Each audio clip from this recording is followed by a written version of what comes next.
broadcasting live from our studio in Appleton, Wisconsin. You're tuned into Fox Cities Core on WCZR Code Zero Radio. We're the show that gives you an opportunity to call in and be a part of the show. Our call-in line is 920-358-0795. Core.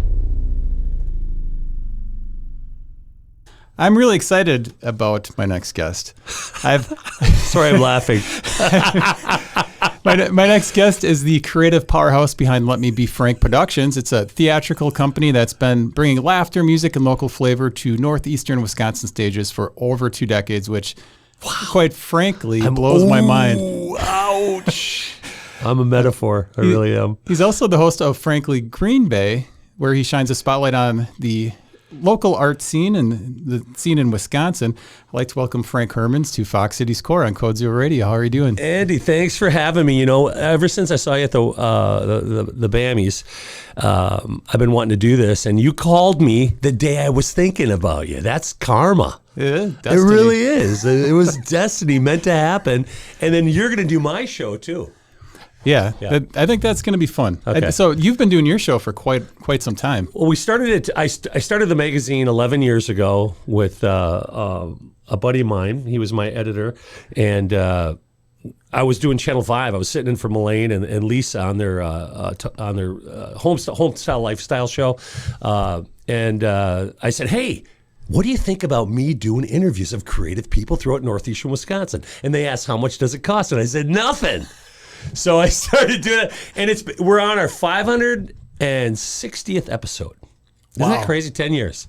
Been doing it 10 years, and I've interviewed everybody, across the board, from actors, actresses, singers, songwriters, people in the public eye. Actually, people who do festivals and stuff. There's so many. My wife, though, Amy, has been on 5 times. Every 100th episode she's on, so she'll be on it for the 600th episode. Do you have a favorite episode so far? You know what? I think Norb. Norb is one of my all-time favorite interviews. Norb has been on 3 times. So has Mike Esserkon. Mike Esserkon has been on 4. Those 2 guys, off the rails. I mean, I never prepare. I prepare sometimes when I don't know the person. But those 2 guys, they just come in and it's like free. And I got to break it down to a 4-minute segment. Did you ever do that? It's really hard to make TV. And those guys, and sometimes, can you give me I'm not going to give you an open-ended question. Just say yes or no, okay? But they're so funny and just good times. So you've been doing that, you said, hundreds of episodes, and that airs as well on Local 5. WFRV TV 5. It is on every Thursday on Local 5 Live, usually in the 9:30 block. And then it's, of course, all over social media. We have a social media site, Frankly Green Bay, and we share it all over the place. So, yeah. Do you get recognized when you're walking around? Not for Frankly Green Bay. You know where I get recognized more for is, it used to be for Let Me Be Franks, because we've done 150 some shows, Now it's for hosting Local 5 Live. Because I'm with Lisa and Mullane. I probably do it maybe 30, 40 times a year. And I'm like their go-to guy when someone gets sick or they go on vacation. Hey, Frank, you want to come in and do live TV? I'm like, that's the fun thing about it. It is live TV. Granted, there's scripts. You're reading the teleprompter. But you can go off, when you're asking people questions or interviewing. And I love to interview people. I like to know about them. And even if I don't know something about that, I pick up something and delve into it. It's a blast for me. So, especially musicians. I love talking to musicians. You mentioned you were the go-to person for the guest spotting on Channel 5. You've also been the go-to person. I've heard you guest hosting like Mino in the Meyer. Yep. You've hosted the Whammies, the BAMMYs. Otis in the morning. I sit in. Hey, the BAMMYs and the Whammies I got to do one year. That was a blast. I did the Whammies, of course. That was for the statewide. And the BAMMYs, of course, are local. I got to do them both in the same year, and it was a pretty cool experience because you go into those things, and when you're an MC, usually stuff's prepared for you. It's not prepared sometimes. Tarl does a great job with the BAMMYs, though. He usually has cue cards and everything. The Whammies were, hey, Frank, just announce the winners and talk about them. Like, okay. So I did a little bit of my own research on that one. So. Was there one that was a little more stressful? It sounds like the Whammies was more. The Whammies, because I'm not saying the Whammies are awesome, by the way, and I'm not saying anything. It was just I'll probably never host it again. I did it because it was up in Green Bay. They asked me. I think down in Milwaukee they asked somebody else if they have the northeastern Wisconsin. Maybe they'll ask me again. But they bring in this guy from Chicago who's like this sound engineer guy, and he's got all these people working for him. They're all on headphones, but nobody can cue you. I'm like, can I get one of these when it's time? Because they're videotaping, right? And there's some scripts and they put up graphics.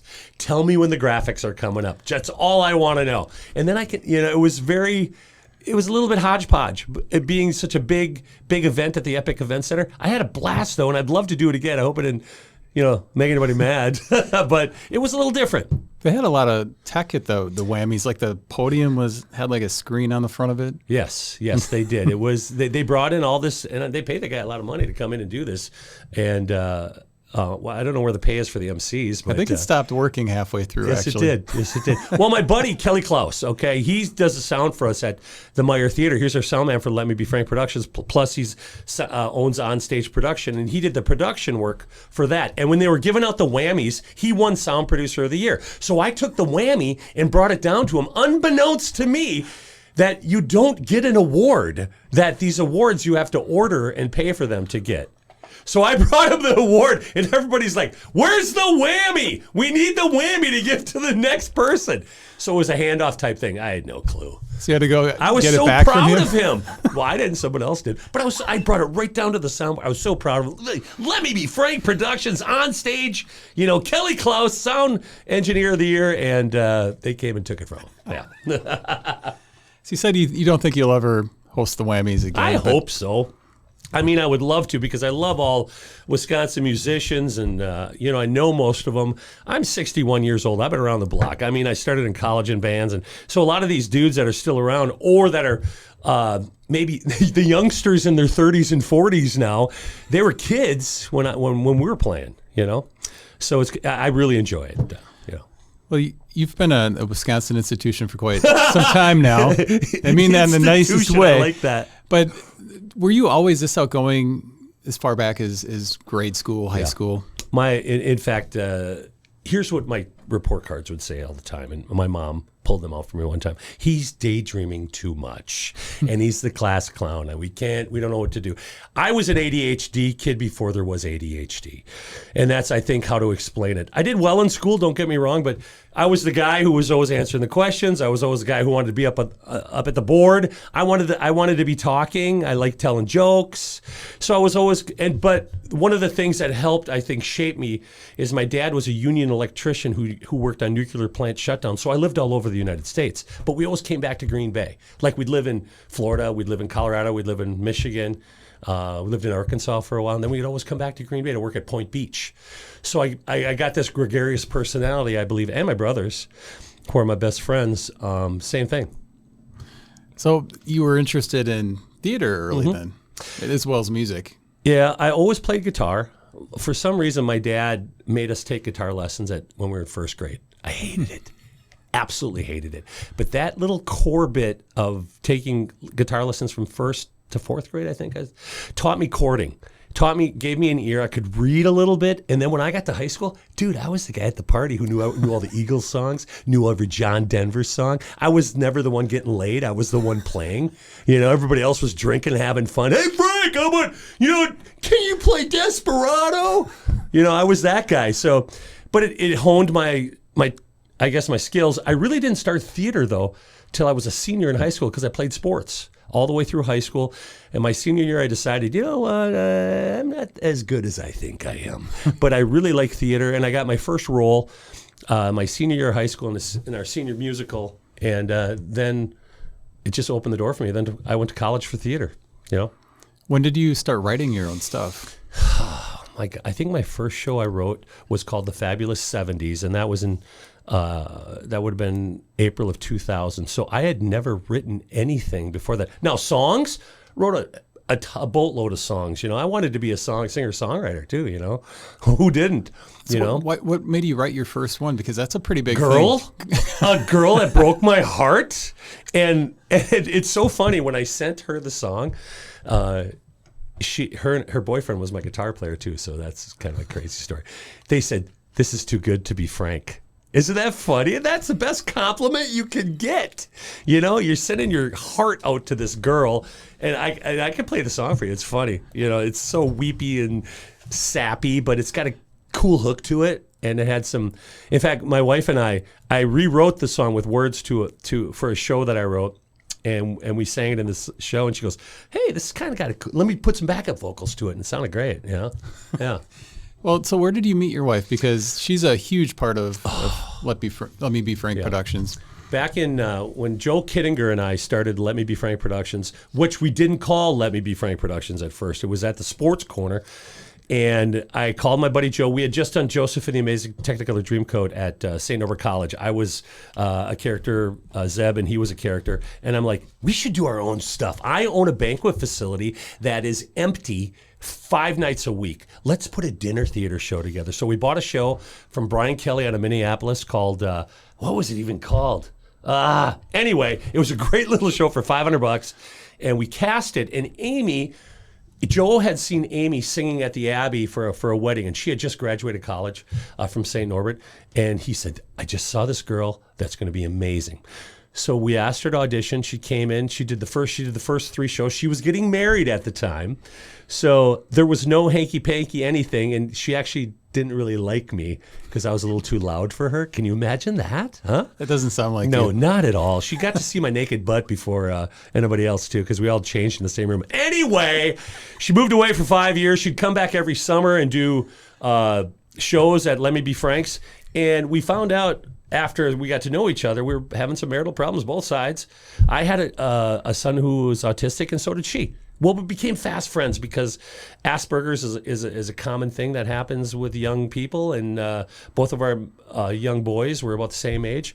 We became friends, and then I was like, man, she's kind of hot, and she can sing. So we've been married 16 years now. Congratulations. And you do have a large family. We do. We have 3 of our own. Harrison, 14. Jack will be 12. And then Vivian, who is 10. But she has a son, Darian. And I also have, from another marriage, I have Josh, who's 34, lives in Milwaukee. And I have 2 grandsons from him. And then I also have 3 other children from my second wife, Katrina, Austin, and Blake. Boy, that's a lot of names. Christmas is crazy.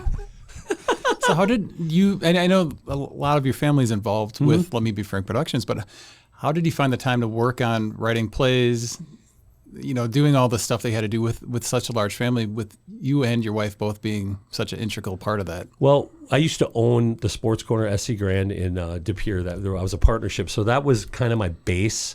And theater, we built this theater after we were so successful at St. Norbert for like a year, the SC Grand up in the banquet room, we were so successful selling out every show that we decided to build a bigger banquet facility with a dinner theater. So that became my main job, was just performing and writing, and my other partners handled the food and beverage aspect, the waiters and waitresses and cooking and stuff.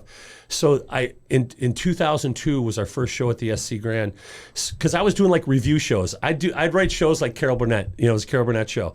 So he had funny comedy bit, but he had a theme. Maybe it was a 50s and 60s theme, or it was a Rat Pack theme, or a Broadway theme. So I did all of these types of things.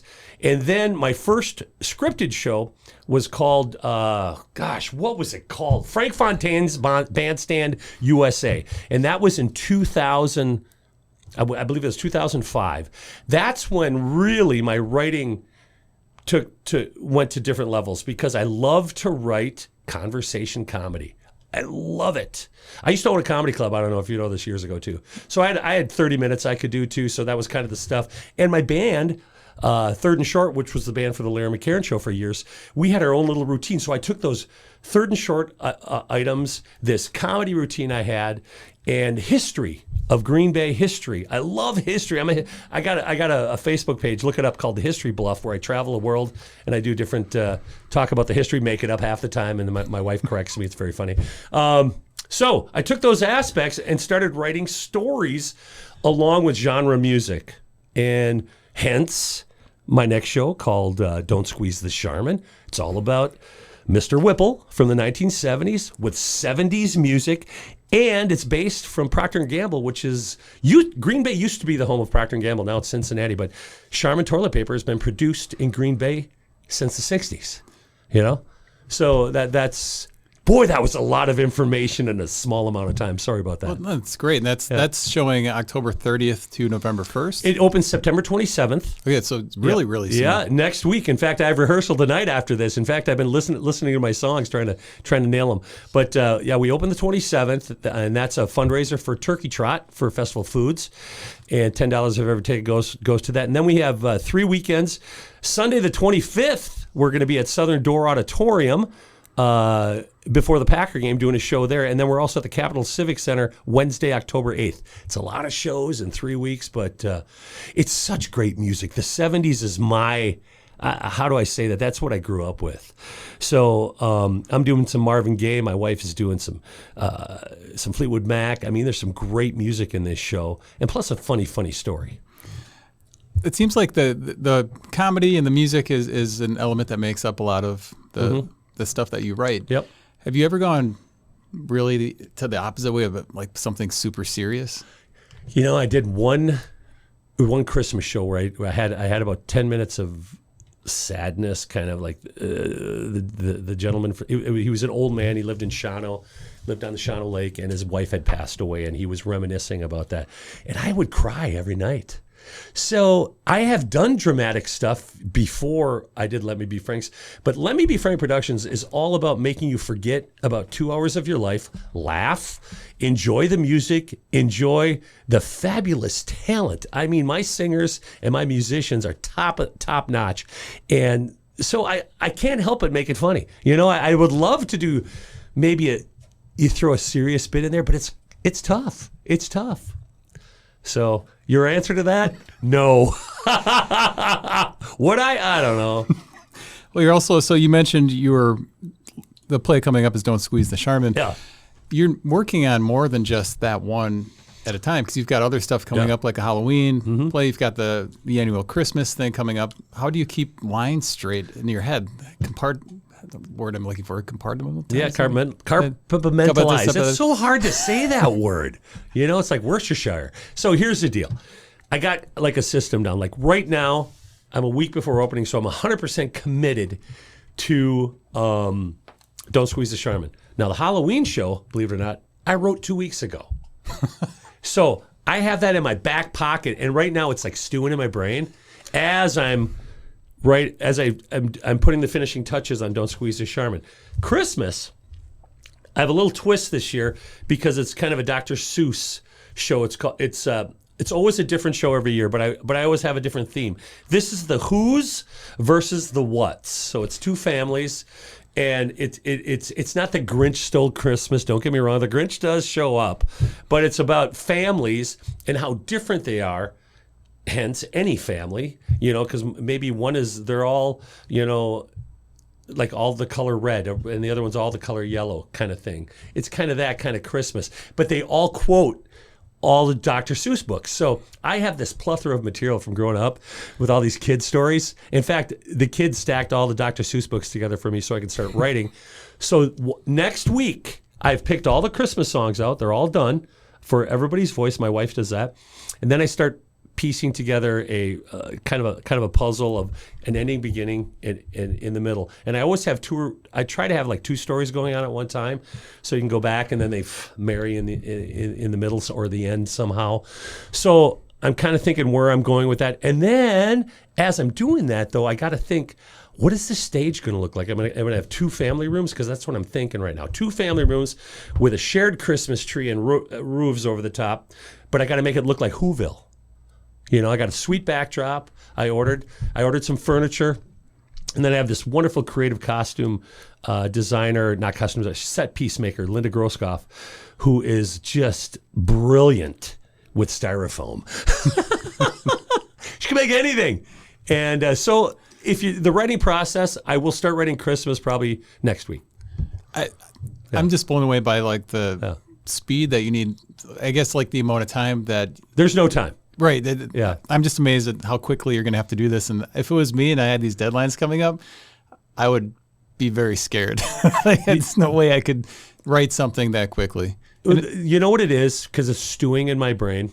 And people always ask, you wrote 150 some shows already. How do you come up with a new concept? As you're aware, you do the same way. I'm a media mongrel, history mongrel. I love everything. I read a ton, but I always am thinking. I have names of shows all the way through 2028 already, so I can pick out a show. A Tale of Two Rivers is coming up soon. That's going to be a story about the Sundays that were invented. So I got a ton of different stories. So those concepts are brewing in my brain. Like Manawa Rodeo is coming up in February. I'm already thinking of a concept for that show. We picked out the music for that show already. So these things are like every day something clicks or something, or I make a note. You know, this would be a funny scene. And then I put it in the Manawa Rodeo folder and something. And then when I sit down, I'm like, what? What was I thinking? And I like to write conversation. So I can sit down. I know you're going to think this is crazy, but I can write a show in 2 days. I can write conversation in 2 days and have a beginning, a middle, and an end and cross stories going on. And it's all about, I know the characters because I've thought of them already, and I know my actors and actresses so well and what they can do. Because think about it, there's only one place you can get paid to do theater, and it's my place right now. So I really got a prime cast of people that do this for a living. Have you had the same basic cast for quite a while now? 8 years was the last time I brought someone in. But I have Amy's been since the beginning, so it's 27 years. Pat, my partner, 23 years. Tom Verbrick, 23 years. Paul Evenson, 20 years. Lisa Borley, I believe, is 17 years. And then our newest member, Sarah, 8 years. And then my son, my 14-year-old son, Harrison, is a phenomenal talent. He does the summer show, and I can always write him as a bratty kid because he is. Did they take direction well from their father? I think so. He wants to do this. So if he wants to learn, he's a freshman at Brilliant and got the lead in the High School Musical already this year. He plays the baker in Into the Woods, so I'm very proud of him. He was Shrek last year in the 8th grade musical. He's got skills. He's got timing. He can sing like his mom. He's got that perfect pitch thing. He can play guitar and piano and drums. I don't know where. Sometimes I know he got some of that from me. Maybe the comedy. I don't know, but it's nice having a family, and all of my kids are musically talented. So there's a PA in my house. I walk into your office here, and you got drums, you got guitar. That's how my house is. I got a piano right there as you walk in. I got a sound system in the back, a drum kit, electronic kit, and then we got keyboards. And so there's always music happening in my house. Either my wife is working on charts or she's putting harmonies together. And that's why I like going to my office, like I told you, so I can have some peace and quiet and write shows, you know. You've got a cool looking office. I saw it a few days ago. It's covered with photos of the cast. What was it like the first time you had all the graphics put up on the building and you walked past and saw these huge images of yourself? Well, I got the vision from a bus. I was in Las Vegas, and it was, I forget what, it was a tribute show or something. And the bus was covered with it, decals. And you could see through the bus. You could see inside and out. I'm like, that's pretty cool. I was like 10 years ago. I don't know when they first started coming out. So I called up I was at the Old Packer Hall of Fame for 10 years. And then they were going to build the Rush Center. And they said, hey, Frank, you got 6 months. So I started looking for a building. Bought a building on Broadway. Best purchase I ever made because it's only 3 blocks away from the Meyer. And they had the big bay windows. I'm like, So I just sent some pictures in to QuickSign, and they put them up. And I've changed them twice now because they last about 4 or 5 years. And I can see out, but you can't see in. So you never know if you're walking past. You never know if Frank's watching you. You never know. But at night, they can see in, and I can't see out. So I don't do anything crazy at night anymore. So you were in the Packer Hall of Fame building for a while? Yeah, remember the old Packer Hall of Fame right in front? We had that back. I had 6,500 square feet. So I had, it's crazy. I had a 16-foot ceilings. I had a great office space, and then I taped out the size of the Meyer Theater. I put a basketball court in there. We played basketball in there. It was huge. And then I could store all my props. My new building has 2 sides. One side is 3,000 square feet. The other is 2,000 square feet. So when my renter, who was a vacuum service shop, when his lease came up, I took over his place, and that's where I store all my props now. So, yeah. One-stop shop. Any Packers walk over while you're over in that space ever? Well, funny story. Do you remember when Notre Dame played at Lambeau Field? I do not. Okay, you do not. This is about 7 years ago. They played at Lambeau Field, and the college, broadcast team, their headquarters was another office off of mine. So they'd just walk through the doors. They'd be on their phone talking. I'm trying to remember his name. Wow, he played for USC. Standing in my office talking on the phone. Matt Leinart. You wouldn't know who he is, but he played for USC. And another, Tony Gonzalez? Anyway, so these guys were in my office just talking on the phone, waving to me. I'm like, what are you doing in my office, dude? You know? So that was kind of cool. Yeah, that keeps it interesting. Sorry. No, I was going to say, but my office, it had all the Packer, because it was the Hall of Fame, all the names are on the wall, like Bart Starr. And then I had this area that was all, it looked like Lambeau Field that was carpeting. And we used it as our dance studio. It was awesome. Yeah. It's pretty cool. Yeah, it's a pretty cool place. I miss it, you know. It's a good lead into the fact that you sang at Lambeau Field for a Packer game. And I know that. How many views does that have? It's called the Lambeau Fail. Do you want to hear the real story? You know, Charlie Barron's, I was on with him too, and after this, and I did some humble pie because I had done so many veteran events over the years, and I'm very, very tied in with the veterans, and I've sung that song 1,000 times. And this is not an excuse, but I'm going to make it an excuse. They had called me that morning, the country singer who was coming in to sing, snowstorm, couldn't come in, 10 o'clock, Frank, can you be there? And I was supposed to be Joseph in the Christmas play at our church, so they had to find a stand-in. So I got there at 10:30, did the test, timed perfectly. So I'm singing the national anthem, nailing it, just nailing it. And that flag comes out, and a lady falls down, and a guy falls right down on top of her. Lost my train of thought. For just a second, I sang the Rockets' Red Glare 3 times. If you want to listen to it, folks, it's on Epic Fail, Lambeau Field. And what I did is after the game, I was supposed to be in the box. They said, you want to come up there? I said, absolutely not. I need to start taking care, because what do? You just screwed up the national anthem in front of 85,000 or 80,000 people. Fox 11 called. I mean, they did something horrible. They said some bad things about me. But anyway, I got on TV with them. I got on with all the local stations, Madison stations, Milwaukee stations. I was on so many different radio stations, and I just took it. I was humble pie. I made a mistake, and I owned it. I didn't do it on purpose. People thought I did it on purpose to make a laugh because I'm a funny guy. No. I would never do that. Well, that aside, you were able to belt that song, and I know that you wanted a second opportunity to come and make it right. Did you ever get a chance to go back? No, in fact, I know everybody on the board of directors too. It ain't happening. But I've done a few. I've only done a select few national anthems since then. We did one for the Green Bay Rockers game. It was Frank. What did they call it? The do-over or something. It was kind of a funny little promotion. I've done a few GB games, but that was my one time, because I had wanted to do it forever, and I had talked to Baron Charlie from Y100, who booked all the country singers and stuff, and I don't think I'm going to get a shot again. I wish they would. Just the opportunity that you had that one time is very cool. I did nail the ending, though, when the Jets came over. It was like,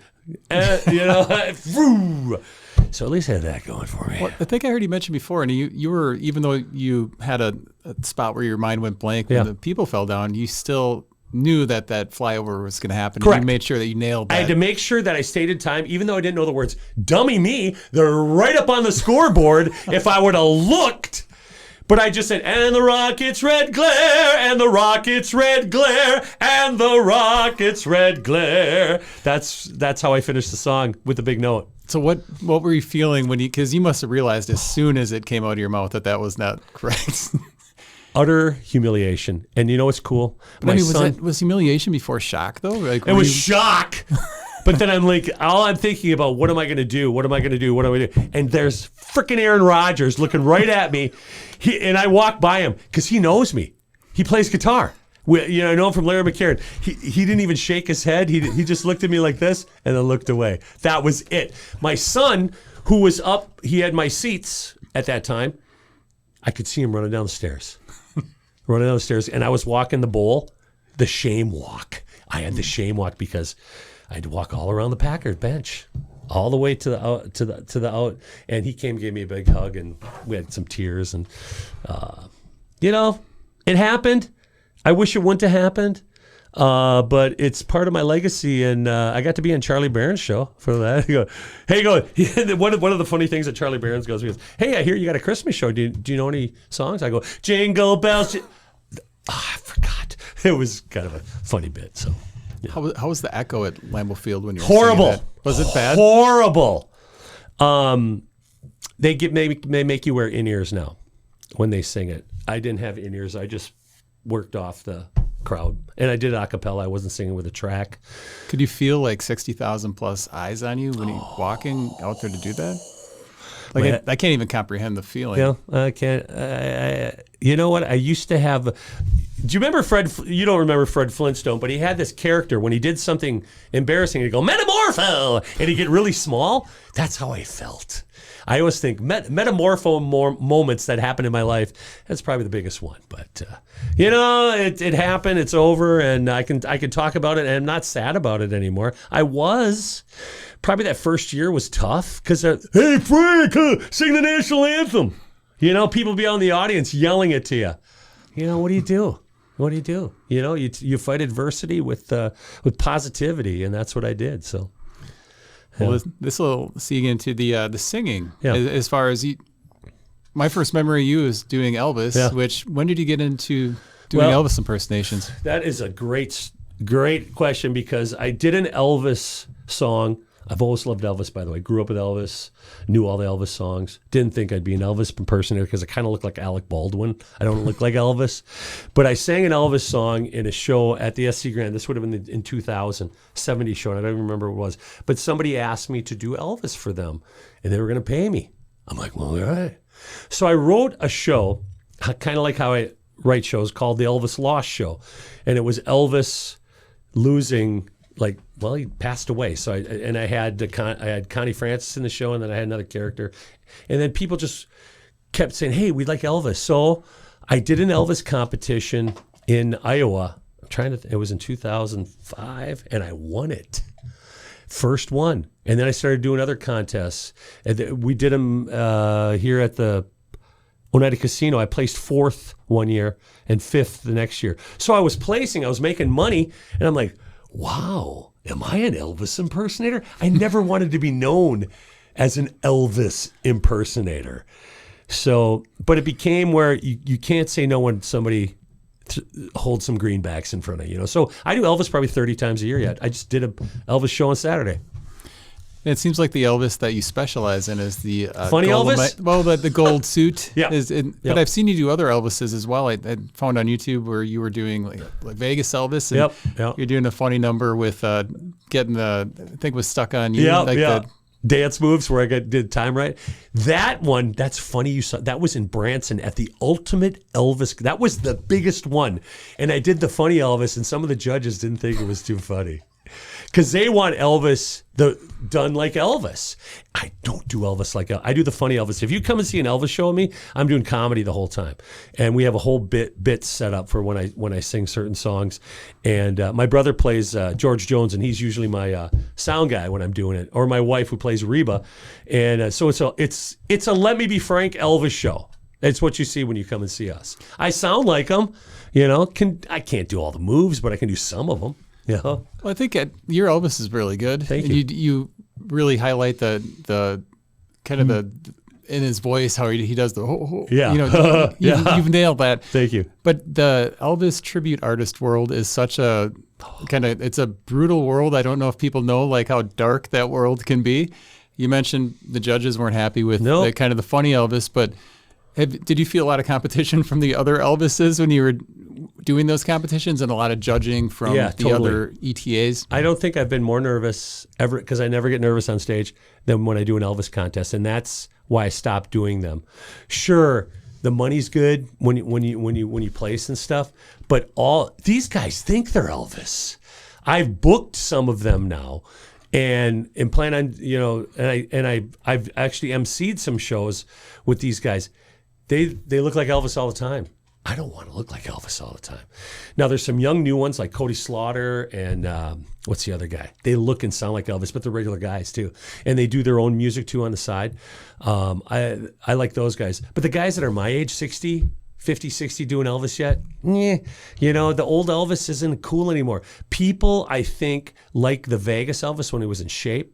You know, like in the 68, 70, doing the International House of Pancakes, he would, you know, or they like the 1967 Elvis in the leather, you know, and that's what everybody's going for right now. I think out there in the ETA world, there's thousands and thousands of ETAs now. Used to be when I was out there was, I think 500 of us sent our tapes to the Ultimate Elvis back in 2006 or whatever, and I got picked. I was one of 15. And so that was kind of cool. And yeah, it's a different world. But I still do it regularly. We do it. We played Las Vegas a couple times now with our tribute show. But I also have an Adele. I have a Neil Diamond. I have a Barbra Streisand. I have a Karen Carpenter. I have a George Jones. Cher, of course. I do Cher. And then my wife does Reba and Connie Francis. And it's a whole show. And I got a whole band that we do. We'll be doing that at Ashwaubenon PAC on January 24th next year.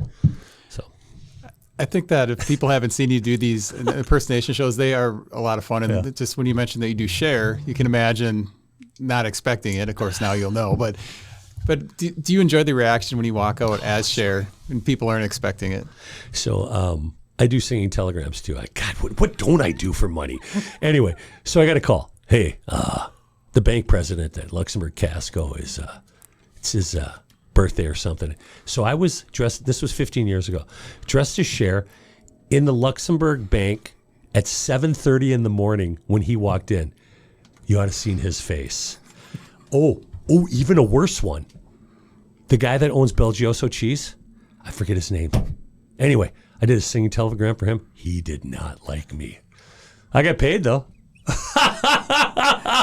So you do these things thinking, you know, it's going to be, most people, 99% love you, you know, love to share. But there's someone like, oh, you did this for a joke for me. Cher coming in and drag. How cool is that? If I could turn back time, you know, do that kind of stuff.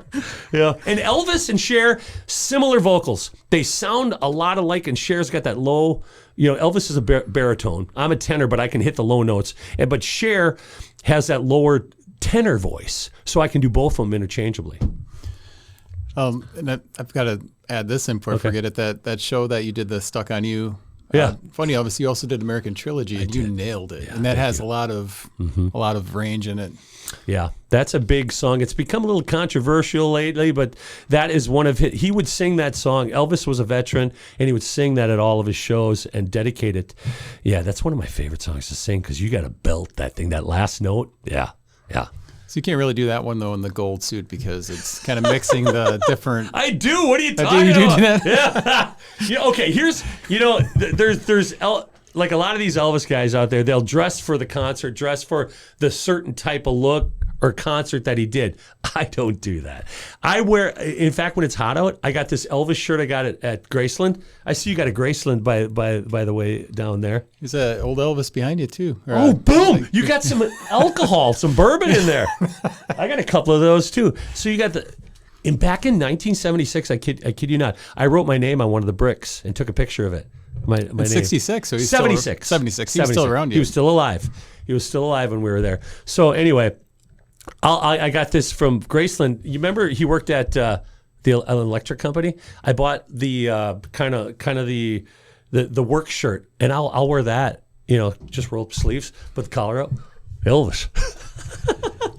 That's a whole other thing with the amount of money for costumes, because I think there's companies that make costumes for the ETAs that are like almost perfect replicas, and just the gold lame jacket. I ordered one last year, $950 for a gold lame jacket, and it didn't fit, so I had to send it back. So I bought one from China for $250, and it fits perfect. Just to let you know, ETAs out there. I did have a seamstress who made my blue suit, which was the Madison Square Garden suit, and then I had one. Oh, I forgot to tell you, I wanted the. It was called the Conquistador suit. but I had her put snowflakes on it because it's red for a Christmas show instead of the. It was like, I don't know. They were like, I had her make patches of snowflakes, and they were all over, but you still had the gold. It was. I still have it. It's awesome, man. It's so cool. And then I have a couple white suits, and I've given some of those away and I wish I wouldn't have now because I stopped wearing them. Because then I had to dye my hair. I'm totally white, but I was darker at the time. But you have to be black, so all these collars would get stained, and you can't get it out. And I tell you what, an Elvis suit to get it dry cleaned, it's like $200. It's stupid because they're so big and heavy. They weigh like 30 pounds. They're crazy. So I like to keep it simple now. Keep it simple, stupid. So it's Elvis always going to be a part of your personality in your shows. Mm-hmm. Always. In fact, I break out the Elvis Christmas songs. We're doing this year alone 1, 2, 3, 4, 5, 6, 7 Elvis tribute Christmas shows at smaller venues. From November to December. So, and I do them every year. I have a couple private parties, but we go up to Iron Mountain. We got one. We got a couple in Green Bay, one in my hometown of Denmark, and we sell them out. Do you have a lot of one-off things coming up? You've got something at Round Lake Farms coming up. That's it. Elvis. That is one. That's Christmas tribute, and we'll have Reba will be there, Elvis will be there, George Jones will be there, Neil Diamond will be there, Karen Carpenter, and Barbara Streisand, and they do all their Christmas hits. How'd you see that? Was it on our website? You did research? I heard about it. I've got a brother that works over there. Oh, is he the chef or what is he? No, he's I don't know. He does bookings. Yeah. Okay. But yeah, so that's going to be a full show of just music. Just music. Of course, we have Pat does a little Christmas comedy in there. It's called the what does he do? 12 Days Before Christmas? I can't remember, but it's a comedy bit. It's very, very funny. And of course, there's always Christmas stories about Elvis, man, with Lisa Marie. Yeah, around the tree, man. Yeah, what you getting for Christmas? A pony, Again, I could talk about Elvis all day. Yeah, I really could. I love Elvis, so I love it.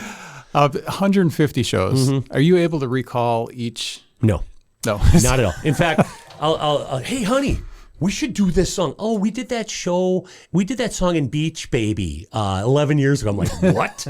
So Casey Schumacher is my marketing girl, and she's my social media gal. And she and my wife, they dot the I's across the T's. I'm a big picture guy. I suck at grammar, and I suck at details. So they're good about checking everything I do. So they put a list together of all the shows, and if you have our program from last year, you can open up it to the middle, and it lists every show we've done in the last 26 years. And I'm looking at them like, we did a show?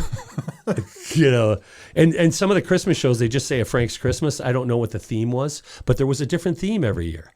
Every show, I've repeated a Christmas show once because it was so good.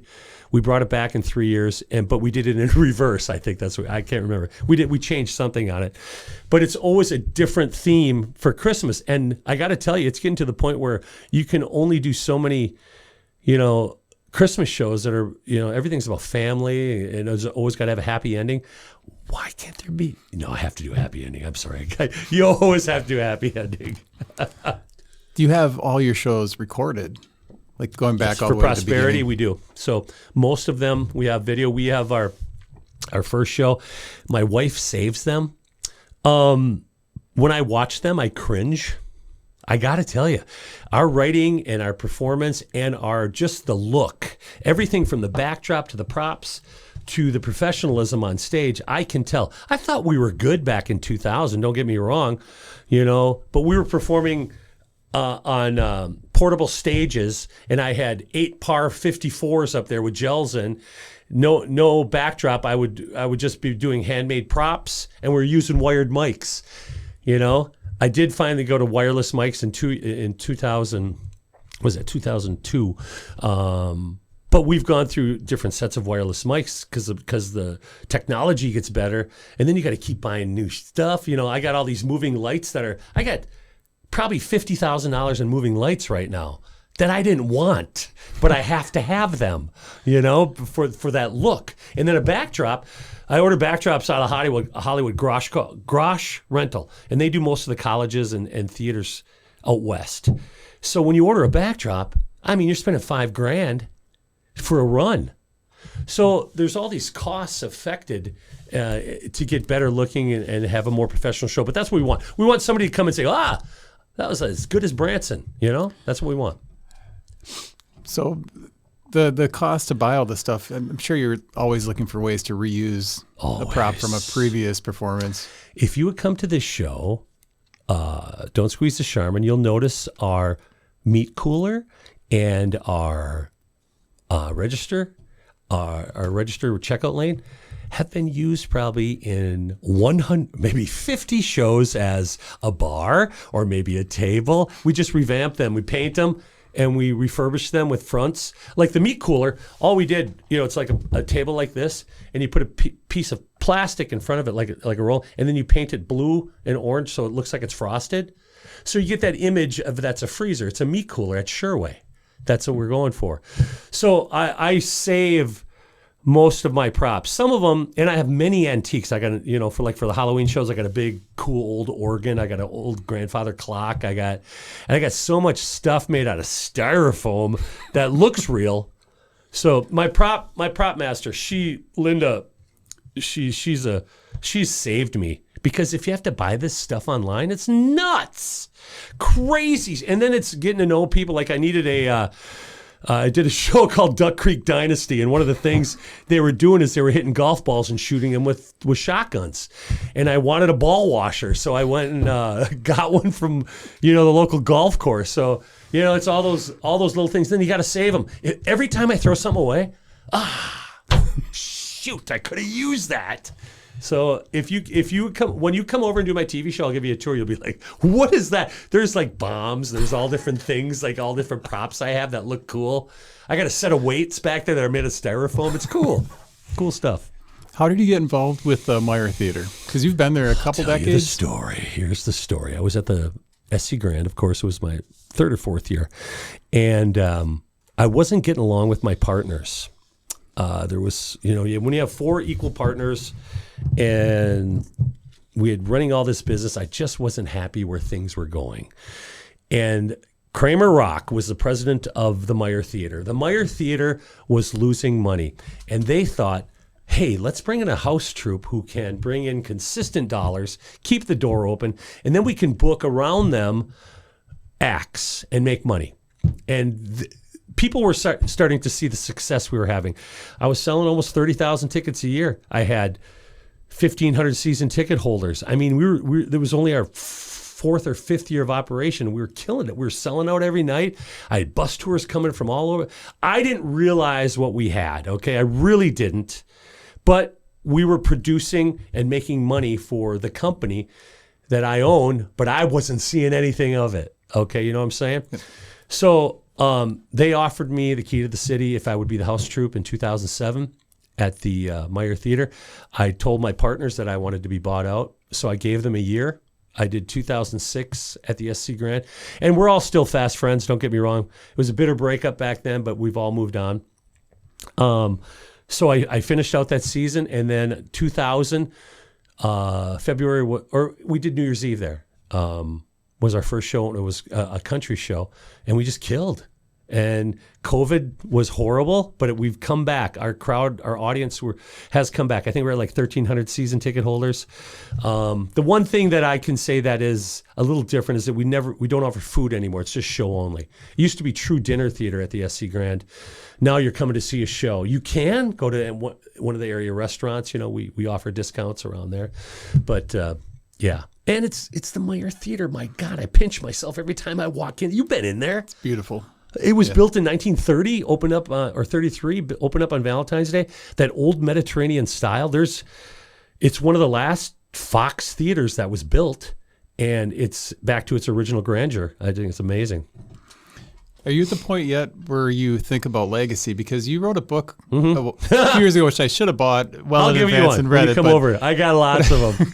Are you ever thinking, like, are they going to make a movie about me someday? Like, are you looking ahead that far? That yet? was not my idea, that book. My editor-in-chief, Andrew, God bless his soul, he passed away. That's why I stopped Frankly Green Bay, the magazine. Andrew, my editor, he died of an aneurysm 5 years ago, and was the editor-in-chief, and he brought the idea to me about writing a book. And I'm like, I ain't writing a book. He goes, I'll write it. He goes, let's meet. We'll just talk, and you can write little inserts at the end and tell me the story. So he'd come to my office once a week. He did this for about 8 months. And it's a 2-hour read. It's nothing great, but it tells the story of my interpretation of where we got to be before we got to the Meyer Theater. It was the stories of writing, why I think I am the way I am, or things that happened in my life that shaped experiences, what we've done.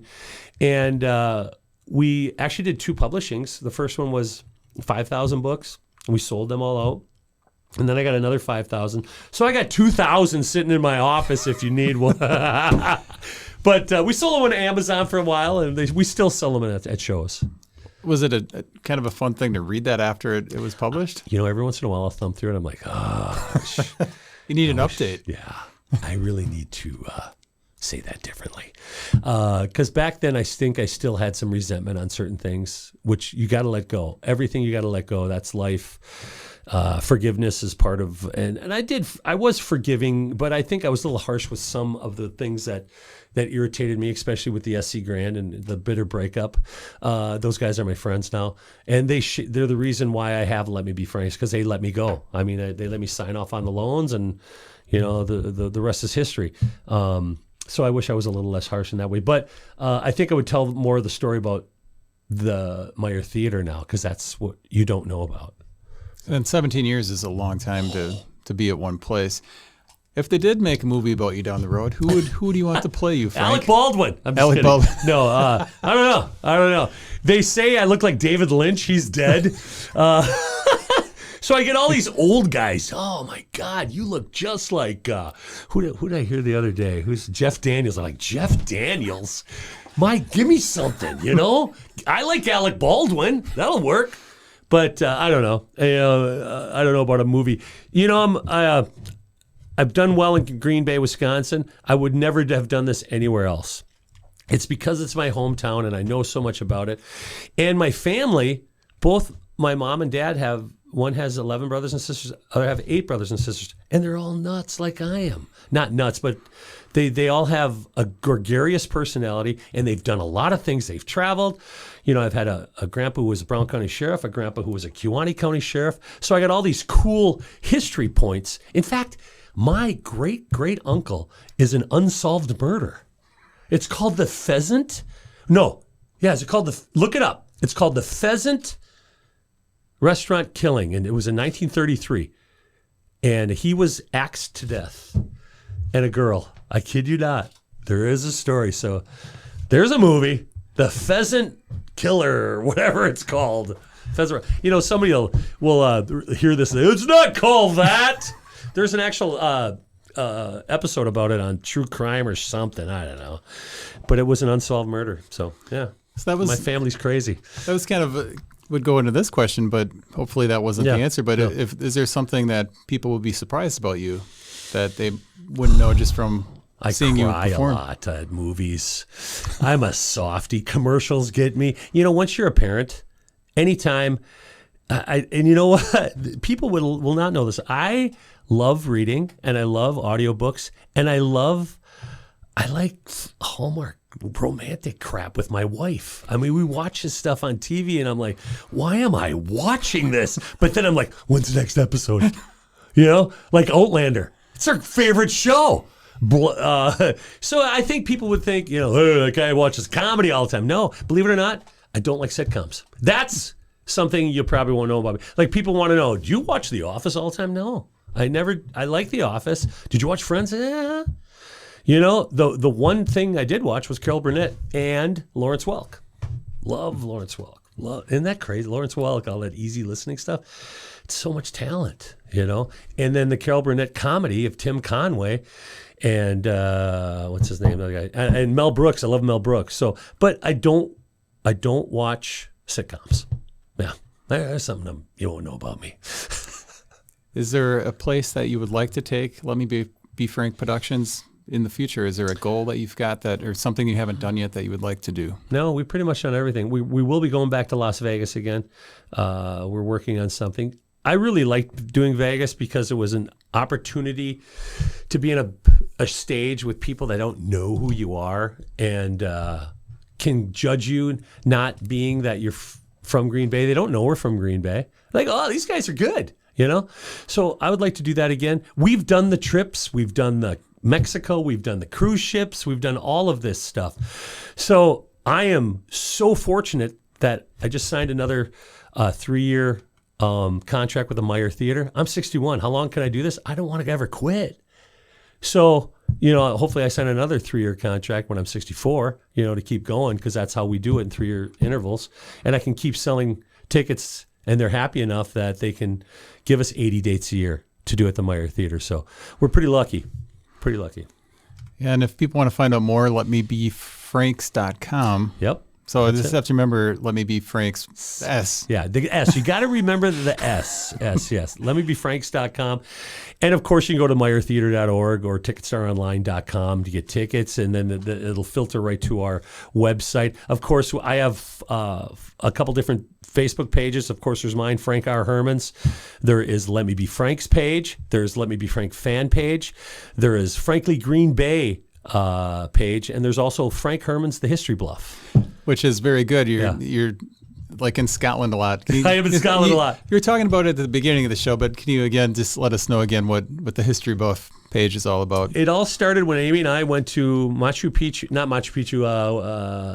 Anyway, it was the pyramids in Mexico, Mazatlan. I can't remember. We took a bus out there, and this is back when cameras weren't that good on phones. We actually did it on a camera, a video. And I talked like I was from England, like I knew what I was talking about. And over here, the Incas, they would raid people or whatever. And I go, this is the History Bluff. Say good day. And she would correct me that I was wrong. I go, honey, this is funny. Let's just do these all the time when we travel. So we've done hundreds of these. And it just so happens in the last 6 years, we've gone to Ireland and Scotland a lot. We love it. In fact, I'm taking a group there again next year in June. It'll be our second visit. We have our own tour bus driver that we know. I map out the places we're going, and then I just make crap up. It's just fun to do it. There's a little bit of truth to everything. Like we did the Lincoln Highway. We've done Route 66. We've done ghost towns. We've done Mexico. Walt Disney World. There's just all different history bluffs whenever we travel. And sometimes I'll do them about the area too, especially if it's about a show. I'll probably do it about Sherway. Frank, are you still up for playing a song? Yeah.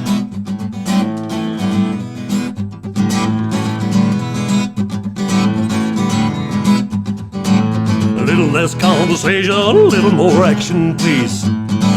All this aggravation ain't satisfaction in me. A little more fight, a little less bite. A little more bite, a little more bite. Close your mouth and open up your eyes and maybe satisfy me. Satisfy me, baby. Come along with me and listen to the music and drifting through a summer breeze. It's a groovy night, I can show you how to use it. Come along with me and put your mind at ease, yeah. Little less conversation, little more action, please. All this elevation ain't satisfaction in me. A little more fight, a little less spark.